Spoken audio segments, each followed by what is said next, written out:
सारे अब्दुल एक जैसे होते हैं, सारे अब्दुल एक जैसे, क्योंकि मैंने आज तक जितने भी केसेस देखे हैं इसको लेकर वहाँ पे सबके अब्दुल एक जैसे ही निकले हैं। चाहे कोई भी, चाहे फ्रिज में लड़की मिले, चाहे कहीं कटी पड़ी मिले, वो सबके अब्दुलों ने ही किया होता है। को यही लगता है स्टार्टिंग में कि हमारा अब्दुल ऐसा नहीं है, बट आगे आगे जाके सबको पता चल जाता है। जैसे उसको गीतांजलि को पता चला, शालिनी को पता चला, आगे जाके सबको पता चल जाता है। अब मैं ये नहीं बोल सकती, लेकिन होता है उसके बाद भी, तभी तो आज लड़कियां फ्रीज में रखी जा रही हैं। लड़कियों के 35 टुकड़े करके फ्रीज में रखा जा रहा है उन्हें, क्यों?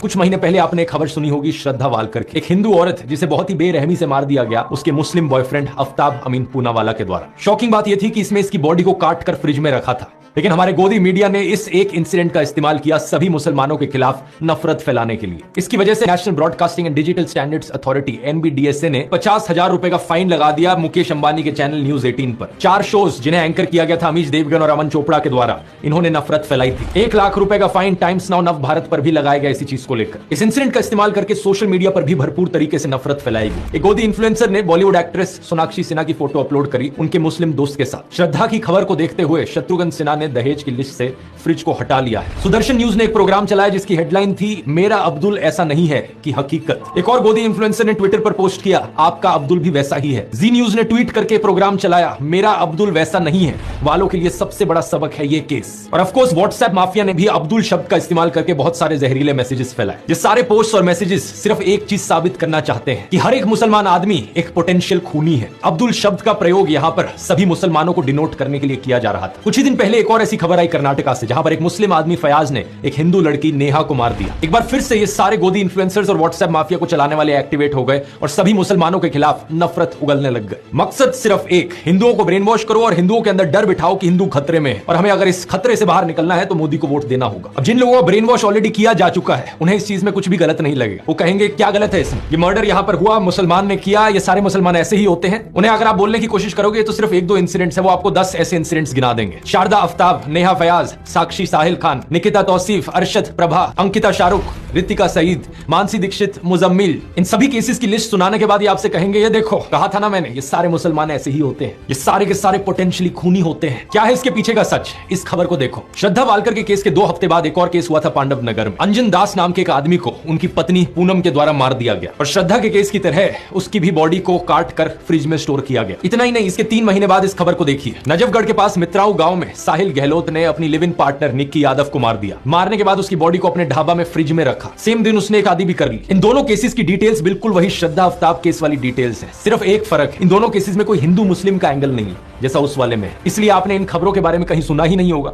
और ना ही मीडिया वालों ने इस खबर को चलाया होगा। इस रिपोर्ट को देखिए। बिहार के वैशाली डिस्ट्रिक्ट में अमन कुमार सिंह ने एक 17 साल की लड़की सोनम परवीन को मार डाला। हिंदू लड़का मुस्लिम लड़की, इसलिए गोदी मीडिया इसकी बात करेगा ही नहीं। न्यूज 18 हिंदी की वेबसाइट पर एक खबर जरूर छपी, लेकिन इन्होंने लड़के का नाम नहीं लिखा। बस ये लिखा कि हत्या के पीछे प्रेम प्रसंग की आशंका जताई जा रही है। यूपी के शामली डिस्ट्रिक्ट से इस खबर को देखिए। नाइमा उर्फ ईशा अपने घर से भाग गई और एक लव मैरिज करी अंशु के साथ। अंशु एक शार्प एज हथियार से ईशा पर हमला करता है और इसे मारने के बाद उसकी बॉडी कुएं में फेंक देता है। वहां के एसपी ने इंटरोगेशन के बाद बताया कि हस्बैंड अंशु ने अपना गुनाह कबूल किया। रसूलपुर गांव की इस न्यूज रिपोर्ट को देखिए। 20 साल की गुलनाज खातून को जिंदा जला दिया गया एक आदमी और उसके दोस्तों के द्वारा, क्योंकि उसने मैरिज प्रपोजल रिफ्यूज कर दिया था। यहाँ अक्यूज्ड कौन था? सतीश कुमार राय। पिछले साल जब साक्षी और साहिल खान की खबर मीडिया में फैलाई जा रही थी तो उससे कुछ दिन पहले एक और वैसा ही इंसिडेंट हुआ था। बिहार का एक लेबरर रामानुज साहू सूरत गया अपने परिवार से मिलने। उसका अपनी पत्नी रेखा के साथ झगड़ा हुआ और उसने रेखा पर 10 बार चाकू से वार किया। जब उसकी 19 साल की बेटी ने अपनी मां को बचाने की कोशिश करी तो उसने उसे भी मार डाला। नजफगढ़ की इस खबर को देखिए। विपुल सिंह नाम का आदमी खुले में धमकी देता है कि वो मुसलमान औरतों को मोलेस्ट करेगा और मारेगा। दिल्ली पुलिस और NCW ने इस पर कॉग्निसेंस भी लिया। या फिर 5 महीने पहले की कर्नाटका की इस रिपोर्ट को देखिए।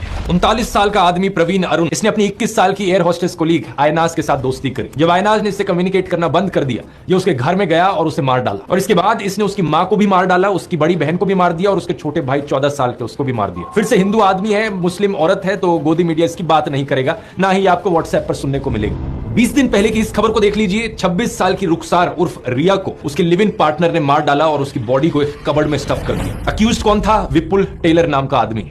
जब दैनिक जागरण में एक खबर छपी तो इन्होंने लड़की का नाम कहीं मेंशन नहीं किया अपने आर्टिकल में। अब इस खबर को देखिए। बैंगलोर में रहने वाला प्रदीप एक रुखसाना नाम की औरत से संबंध बनाता है, दोनों का साथ में बच्चा होता है। रुखसाना उससे शादी करना चाहती है, लेकिन वो ये नहीं चाहता था, तो उसने रुखसाना का खून कर दिया। ये भी कुछ ही दिन पहले की खबर है कर्नाटका से। मेरा एक ही सवाल है नफरत फैलाने वाले नमूनों से। आपको मैंने इतने सारे केसेस गिना दिए यहाँ पर पिछले 1-2 सालों के, जहां पर हत्या करने वाला एक हिंदू था। तो क्या यहां पर यह कहा जा सकता है कि हर हिंदू आदमी यहां पर एक पोटेंशियल खूनी है?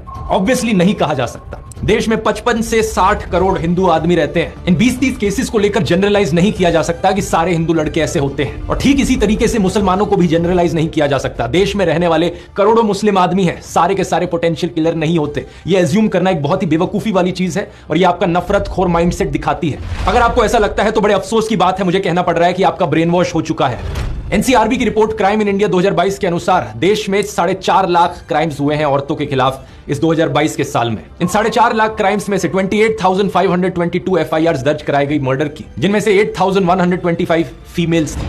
अब एक साल में अगर 8,000 से ज्यादा मर्डर के केसेस हो रहे हैं जहां पर औरतों को मारा जा रहा है, तो ऑब्वियस सी बात है इनमें से कुछ मर्डर्स ऐसे होंगे जो एक मुसलमान आदमी ने किए होंगे, कुछ ऐसे होंगे जो एक हिंदू आदमी ने किए होंगे।